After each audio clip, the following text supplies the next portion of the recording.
Chapter of history के मौजूद सामीन अस्सलाम वालेकुम। दोस्तों, मैं हूं तैयब बशीर और आप चैप्टर ऑफ हिस्ट्री में देख रहे हैं तारीख़ हिंद के सिलसिला की एपिसोड नंबर 92। लॉर्ड माउंटबेटन चूंकि शाही ख़ानदान का फ़र्द और 2-3 पुश्त पहले शहनशाह इंग्लिस्तान के ज़ादगान में से था, इसलिए बड़े चाव चौंचले के साथ हिंदुस्तान का वायसराय बनकर आया। इस इंतहाई अहम ओहदे पर तकर्रुर से पहले उसने एक नहायत कड़ी शर्त पेश की कि मुझे हिंदुस्तानी लीडरों के साथ शराइत तय करने का मुकम्मल इख्तियार होगा और इंग्लिस्तान से इस बारे में कोई हिदायत जारी ना होंगी और कोई मुदाखलत ना की जाएगी। दोस्तों, वीडियो में मजीद आगे बढ़ने से पहले चैप्टर ऑफ हिस्ट्री को सब्सक्राइब करें, इस वीडियो को लाइक करें और बेल आइकॉन पर जरूर क्लिक करें। शुक्रिया।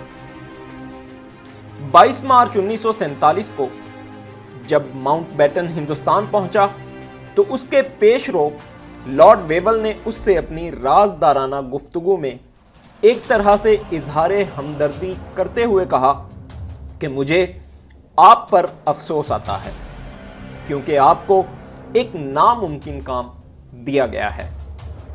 मैंने हिंदुस्तान के मसले को हल करने के लिए इख्तियारात यहाँ के बाशिंदों तक मुंतकिल करने की हर मुमकिन कोशिश की है, लेकिन मुझे कोई रोशनी नज़र नहीं आई।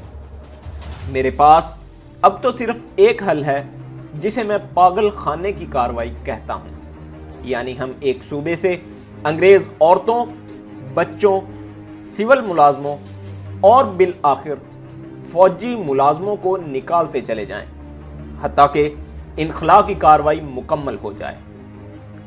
मार्च 1946 में जब माउंटबेटन जनूब मशरकी एशिया की कमांड का सुप्रीम कमांडर था, पंडित नेहरू सिंगापुर गए थे।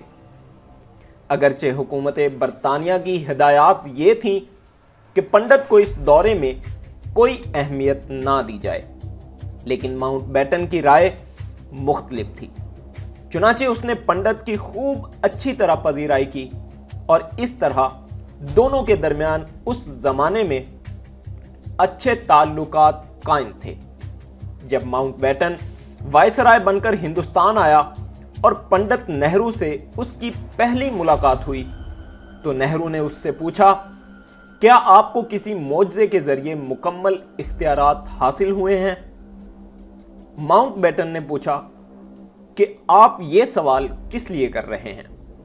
नेहरू ने जवाब दिया कि आपका तर्ज अमल इससे पहले आने वाले हर वायसराय के तर्ज अमल से मुख्तलिफ है।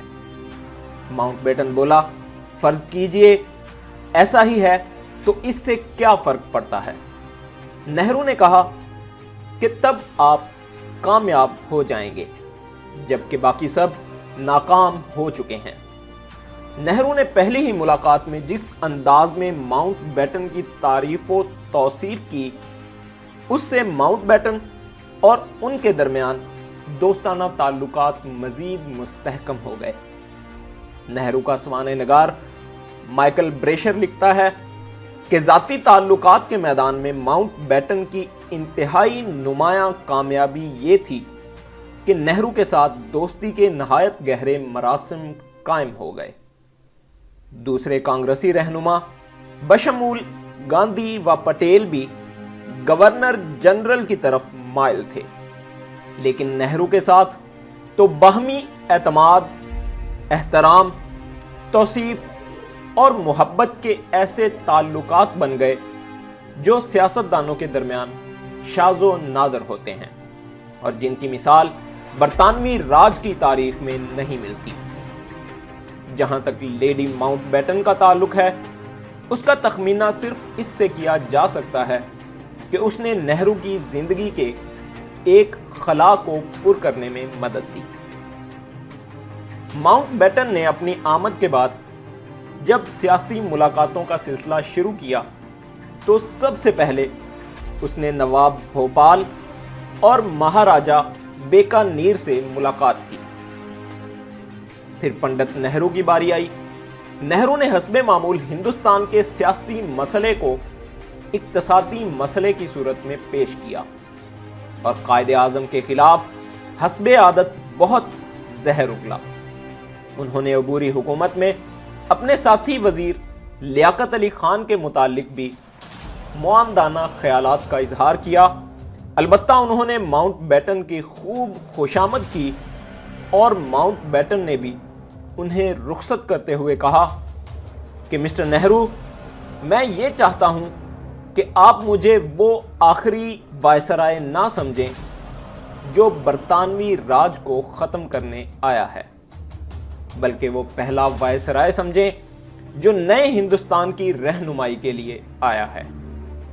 پنڈت نہرو کے دل میں گدگدی ہوئی اور انہوں نے بھی روغن کاز ملتے ہوئے فرمایا کہ میں اب سمجھا لوگ جس جادو کے متعلق خیال کرتے ہیں کہ آپ میں ہے اور بڑا خطرناک ہے، وہ یہی ہے۔ مہاتما گاندھی کی ایک ملاقات ماؤنٹ بیٹن کی آمد کے فوراً بعد ہوئی، لیکن دوسری ملاقات جو بہت تفصیلی تھی 1 اپریل 1946 کو ہوئی۔ یہ ملاقات 2 گھنٹے تک جاری رہی۔ گاندھی نے اپنی پٹاری سے ایک حیرت انگیز تجویز نکالی اور کہا کہ موجودہ کابینہ کو برخاست کرو اور مسٹر جناح کو دعوت دو کہ وہ ایسی حکومت قائم کریں جس میں سارے ارکان مسلمان ہوں۔ ماؤنٹ بیٹن اس تجویز کی حقیقت کو خوب سمجھتا تھا۔ اس نے کہا کہ مسٹر جناح کیا کہیں گے؟ گاندھی بولے کہ یہی کہ اس چالاک گاندھی نے دخل اندازی کی ہے۔ ماؤنٹ بیٹن نے کہا کہ یہ بات غلط بھی نہ ہوگی۔ بہرحال یہ تو محض اوپر کی باتیں تھیں۔ گاندھی نے بالآخر اپنے دل کی بات بھی ان الفاظ میں بیان کر دی کہ آپ کو مضبوط رہنا ہے اور اپنے پیش روؤں کے گناہوں کے نتائج کا مقابلہ کرنا ہے۔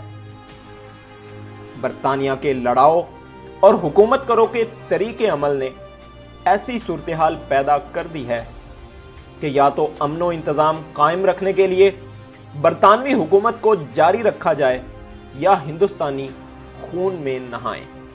اگر خون میں بھی نہائیں تو کچھ پرواہ نہیں، خون میں نہانا قبول کیا جائے۔